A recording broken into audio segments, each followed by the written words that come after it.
सन 1991 में जब राम मंदिर आंदोलन अपनी चरम पर था, लाल कृष्ण आडवाणी की रथ यात्रा और उनकी गिरफ्तारी के अलावा कार सेवकों पर गोलीबारी ने सांप्रदायिक तनाव पैदा कर दिया था। देश भर में हिंदू मुस्लिम दंगे हो रहे थे। उस वक्त तत्कालीन प्रधानमंत्री पीवी नरसिम्हा राव के नेतृत्व वाली कांग्रेस सरकार एक कानून लेकर आई थी, जिसका नाम था पूजा स्थल कानून 1991, यानी कि प्लेसेस ऑफ वर्शिप एक्ट। यह कानून कहता है कि 15 अगस्त 1947 को देश में जो भी धार्मिक स्थल जिस भी स्थिति में है, उनकी वही स्थिति बरकरार रहेगी। अधिनियम की धारा 3 कहती है कि कोई भी व्यक्ति किसी धार्मिक संप्रदाय के किसी उपासना स्थल को किसी अलग धार्मिक संप्रदाय के उपासना स्थल में नहीं बदलेगा। इसका उल्लंघन करने पर 3 साल तक की जेल हो सकती है और जुर्माना भी लगाया जा सकता है। हालांकि राम जन्मभूमि बाबरी मस्जिद विवाद को इससे दूर रखा गया। प्लेसेस ऑफ वर्शिप एक्ट को चुनौती इस एक्ट को लेकर कुछ पक्षों की तरफ से लगातार सवाल उठाए गए।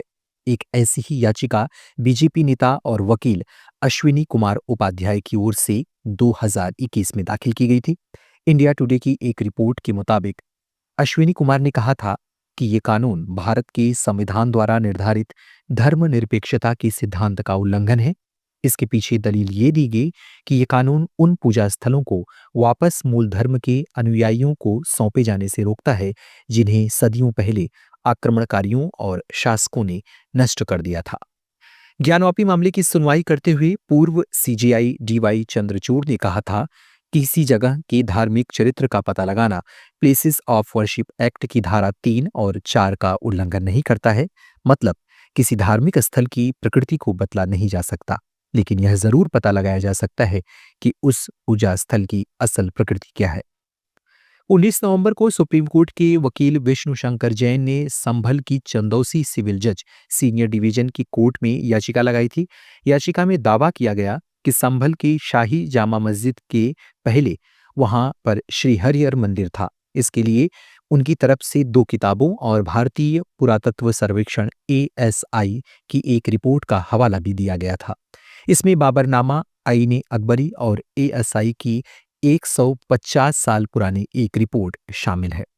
केंद्रीय कानून मंत्री अर्जुन राम मेघवाल ने उच्च सदन को एक प्रश्न के लिखित जवाब में बताया कि 1 जनवरी तक अलग अलग निचली अदालतों में 4.44 करोड़ से अधिक मामले लंबित थे। उन्होंने बताया कि 9.22 लाख की बढ़ोतरी के साथ 15 नवंबर तक यह संख्या उन्होंने बताया कि 9.22 लाख की बढ़ोतरी के साथ 15 नवंबर तक यह संख्या बढ़कर 4.53 करोड़ से अधिक हो गई।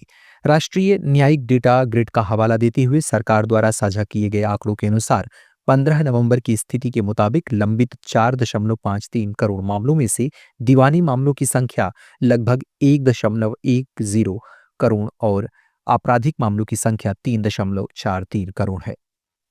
आपको जानकर हैरानी होगी कि अधीनस्थ और जिला अदालतों में 5,000 से अधिक न्यायाधीशों की कमी है। ये पद तब खाली हैं जब देश में 4.53 करोड़ से अधिक केस निचली अदालतों में पेंडिंग है। लोअर कोर्ट ही नहीं, हाई कोर्ट को भी जजों की कमी से दो-चार होना पड़ रहा है।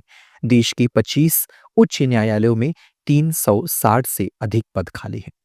कानून मंत्री अर्जुन राम मेघवाल ने गुरुवार को राज्यसभा को एक सवाल में लिखित उत्तर में यह जानकारी दी। उन्होंने यह भी बताया कि भारत के प्रधान न्यायाधीश सहित 34 न्यायाधीशों की स्वीकृत संख्या वाले सुप्रीम कोर्ट में 2 जजों की कमी है। न्यायमूर्ति DY चंद्रचूड़ के CJI के पद से और न्यायमूर्ति हिमा कोहली के सेवानिवृत्त होने के बाद शीर्ष अदालत में ये रिक्तियां हैं। कानून मंत्री ने कहा कि 21 नवंबर की स्थिति के अनुसार लोअर कोर्ट में 5,245 न्यायिक अधिकारियों की कमी है, जबकि उच्च न्यायालयों में 364 न्यायाधीशों की कमी है। 25 उच्च न्यायालयों में न्यायाधीशों की स्वीकृत संख्या कुल 1,114 है। विश्वविख्यात ख्वाजा मोइनुद्दीन चिश्ती की अजमेर दरगाह को महादेव मंदिर घोषित करने को लेकर के भी जमकर बवाल छिड़ा हुआ है। न केवल राजस्थान बल्कि पूरे देश में इस विवाद से पारा उबाल पर है। इस विवाद की शुरुआत हिंदू सेना के राष्ट्रीय अध्यक्ष विष्णु गुप्ता की एक याचिका से हुई, जहां उन्होंने अजमेर दरगाह को संकट मोचन महादेव मंदिर घोषित करने की मांग की। इसको लेकर अजमेर की अदालत ने 27 नवंबर को इस याचिका के आधार पर दरगाह की सर्वेक्षण को मंजूरी दी। इसके बाद से इस मुद्दे को लेकर जमकर सियासत जारी है। अजमेर की प्रसिद्ध ख्वाजा मुइनुद्दीन चिश्ती की दरगाह को लेकर बीते दिनों पूरे देश में सियासत बवाल मचा हुआ है। इस विवाद की शुरुआत अजमेर के एक सिविल कोर्ट में दायर याचिका से हुई। इसमें हिंदू सेना की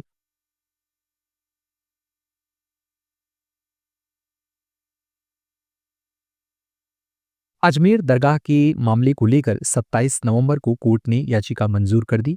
इधर सिविल जज मनमोहन चंदेल ने अजमेर दरगाह समिति, अल्पसंख्यक मंत्रालय और भारतीय पुरातत्व सर्वेक्षण एएसआई को नोटिस जारी कर 20 दिसंबर तक जवाब मांगा है। विष्णु गुप्ता की ओर से कोर्ट में पेश याचिका में उन्होंने 168 पेज की अजमेर हिस्टोरिकल एंड डिस्क्रिप्टिव किताब की पेज संख्या 93, 94, 96 और 97 का हवाला दिया। उन्होंने कहा कि जब मैंने हरविलास शारदा की किताब को पढ़ा तो उसमें साफ साफ लिखा था कि यहाँ पहले ब्राह्मण दंपत्ति रहते थे। यह दंपत्ति सुबह चंदन से महादेव का तिलक करते थे और जलाभिषेक करते थे। याचिका में पहला तर्क है कि दरगाह में मौजूद बुलंद दरवाजा की बनावट हिंदू मंदिर की दरवाजों की तरह है।